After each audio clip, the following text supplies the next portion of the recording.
এত গরমে থাকা যায়, সারাদিন শুধু পানি খাচ্ছি শুধু গলা শুকা যায়। ভাত টাত খাওয়া নেই, শুধু পানি আর পানি।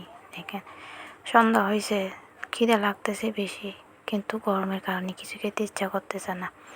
লেবু আর মোসাম্বি আর মিশ্রি নিছি, এগুলো দিয়ে একটা শরবত বানাবো। মোসাম্বি দিয়ে আমার বাবুকে শরবত বানাই দিব, আর আমরা লেবু দিয়ে। হ্যালো বন্ধুরা, কেমন আছেন? আশা করি ভালো আছেন। রিয়া ফ্যামিলি ব্লগে স্বাগতম। আপনাদের এখানে কীরকম গরম পড়তেছে কমেন্ট। মোসাম্বি বানার রস দিয়ে বানা শেষ হয়েছে, এখন বানাচ্ছি লেবু দিয়ে। এগুলো লেবু দিয়ে আর মিষ্টি দিয়ে লবণ দিয়ে শরবত বানাচ্ছি। এই গরমে এগুলো হচ্ছে বেস্ট, আর কিছু লাগবে না। শুধু সারাদিন শুধু পানির তৃষ্ণা লাগে, শুধু পানির তৃষ্ণা লাগে সারাদিন। দেখেন এখন দেখি ইচ্ছা করতেছে, এখন একাই পানি। আমার বাবু তো মহা খুশি, বলতেছে thank you mummy, thank you. প্রতিদিন সন্ধ্যা হলে বলতেছে জুস দাও, জুস দাও, জুস দাও। মোসাম্বি দিয়ে লেবু দিয়ে আমি বানাই দিই।